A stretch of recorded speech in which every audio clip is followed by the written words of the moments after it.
আমরা বিগত দিনে যে নির্যাতন, নিপীড়ন, বঞ্চনা, শোষণের শিকার হয়েছি, জাতিরা প্রত্যাশা করেনি।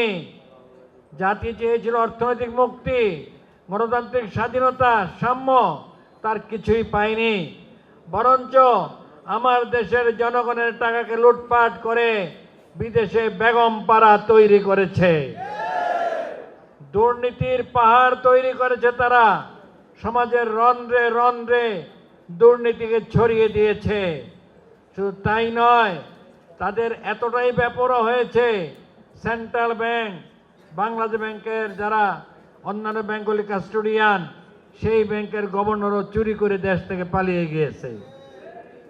সুতরাং দেশকে রক্ষা করার জন্যে, গণতন্ত্র পুনঃপ্রতিষ্ঠার জন্যে, ন্যায় ও সাম্যের সমাজ কায়েম করার জন্যে, মানবাধিকার প্রতিষ্ঠার জন্য আমাদের শপথ নিতে হবে। আজকের এই দিনে আমাদের শপথ নিতে হবে এই দেশের 54,000 বর্গ মাইলের প্রতিটি ইঞ্চি জায়গাকে আমরা জীবনের রক্ত বিনিময় হলে রক্ষা করবো ইনশাআল্লাহ।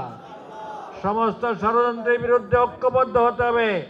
আজকে যারা বাংলাদেশের রাজনীতি করছেন, আমি আহ্বান জানাচ্ছি, দলমত নির্বিশেষে দেশের স্বাধীনতা, সার্বভৌমত্ব এবং নিরাপত্তার প্রশ্নে আমরা আসুন ঐক্যবদ্ধ হই, নচেত এর চরম খেসারত সবাইকে দিতে হবে।